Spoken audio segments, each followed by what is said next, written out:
Halo semuanya, jumpa lagi dengan Mam Vivin di channel Beans Idea. Oke teman-teman, kali ini kita akan belajar materi pelajaran prakarya kelas 7 semester 1. Nah, kira-kira apa sih materinya? Pada kesempatan kali ini, yang akan kita bahas adalah tentang kerajinan serat. Dan materinya adalah tentang pengertian serat alam, dan jenis dan karakteristik bahan serat. Indonesia memiliki kekayaan alam yang berlimpah. Kekayaan alam ini menghasilkan banyak bahan alam yang dapat dimanfaatkan sebagai produk kerajinan. Salah satunya adalah serat alam. Pengertian bahan serat sendiri adalah suatu jenis bahan berupa potongan-potongan komponen yang membentuk jaringan memanjang yang utuh. Istilah serat sering dikaitkan dengan sayur-sayuran, buah-buahan, dan tekstil. Sayuran dan buah-buahan merupakan bahan yang berserat tinggi yang sangat baik untuk sistem pencernaan makanan. Serat juga digunakan sebagai bahan baku tekstil. Serat sebagai bahan baku tekstil adalah serat-serat yang digunakan untuk aplikasi tekstil. Serat merupakan bahan baku yang digunakan dalam pembuatan benang dan kain. Nah, pembahasan kita kali ini adalah tentang bahan serat sebagai bahan baku kerajinan tekstil. Menurut perkembangannya, serat alam sudah digunakan sejak tahun 2640 sebelum Masehi. Negara yang pertama kali mengolah bahan serat adalah Cina.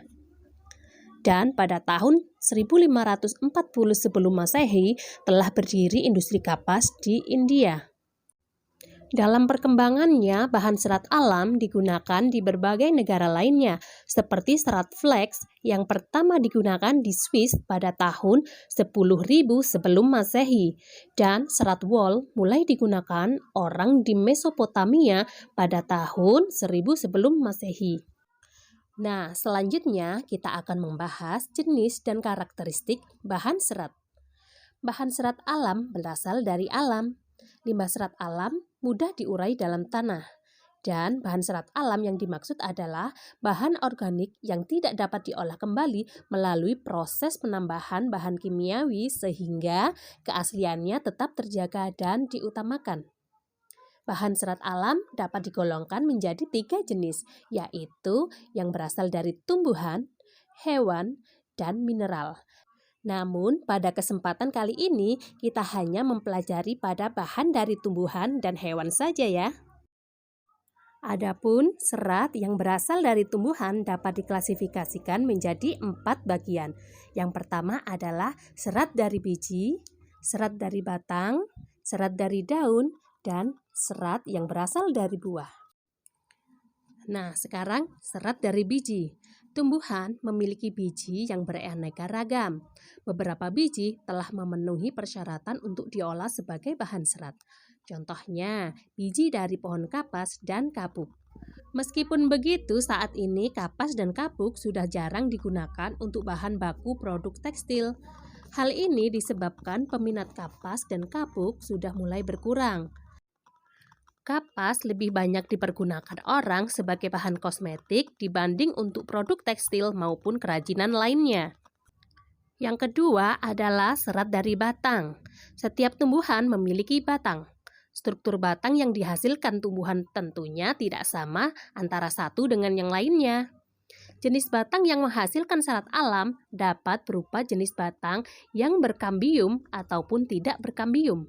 Contohnya, batang pohon anggrek, melinjo, mahkota dewa, beringin, yongkori, flax, rosella, rami, urena, dan kenaf. Yang ketiga adalah serat dari daun. Tumbuhan yang dapat diolah sebagai bahan serat dari daunnya tidaklah banyak. Namun, banyak orang memanfaatkan serat dari daun sebagai bahan baku produk tekstil. Contohnya, serat daun mendong, daun nanas, daun pandan berduri, daun eceng gondok, daun abaka, daun sisal, dan daun henequin. Dan yang keempat adalah serat yang berasal dari buah. Tumbuhan yang memiliki buah sangat banyak dan beragam. Namun, yang menghasilkan buah yang dapat diolah menjadi bahan serat alam tidaklah banyak.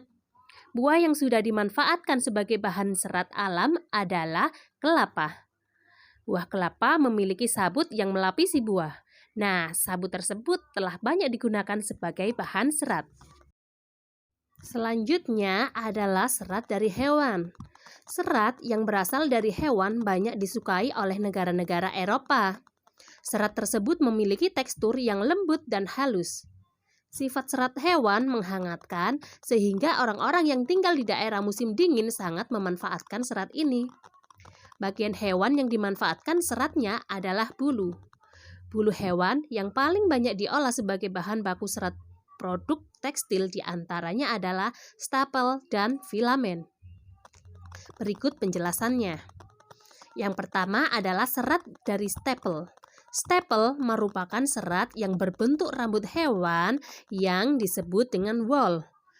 Contohnya domba, alpaka, unta, kashmir, mohair, kelinci, dan vicuna. Rambut hewan yang paling banyak digunakan adalah wool dari bulu domba. Yang kedua adalah serat dari filamen. Filamen merupakan serat yang berbentuk jaringan. Contohnya adalah serat yang berasal dari larva ulat sutra yang digunakan untuk membentuk kepompong. Nah, kepompong inilah yang merupakan serat lalu dipintal menjadi benang. Nah, materi yang selanjutnya adalah pengolahan bahan serat. Sebelum membuat produk kerajinan, tentunya perajin harus melakukan proses pengolahan terhadap bahan tekstil. Proses pengolahan masing-masing bahan tekstil secara umum adalah sama. Pengolahan dapat dilakukan secara manual maupun menggunakan mesin. Nah, langkah-langkahnya adalah sebagai berikut. Yang pertama adalah pemintalan benang. Dari proses pemilihan serat akan dilanjutkan pengolahan kapas menjadi benang yang disebut dengan pemintalan. Yang kedua adalah penggulungan benang, yaitu benang yang sudah dipintal akan digulung menggunakan alat penggulung benang. Yang ketiga adalah pencelupan warna. Benang diproses dengan pencelupan untuk memperoleh warna yang kuat. Selanjutnya, benang akan dikeringkan. Dan yang terakhir adalah penenunan benang menjadi kain. Setelah kering, benang dapat ditindaklanjuti dengan proses penenunan menjadi kain. Benang yang telah jadi bahan baku dapat digunakan untuk membuat makrame dan tapestri, sedangkan kain dapat digunakan untuk membuat kain ikat celup. Nah, teman-teman, itu tadi adalah materi singkat tentang kerajinan serat alam. Dan jangan lupa ya, masih ada kerajinan serat alam part kedua. Tonton terus videonya ya, jangan lupa like, comment, share, and subscribe. Terima kasih.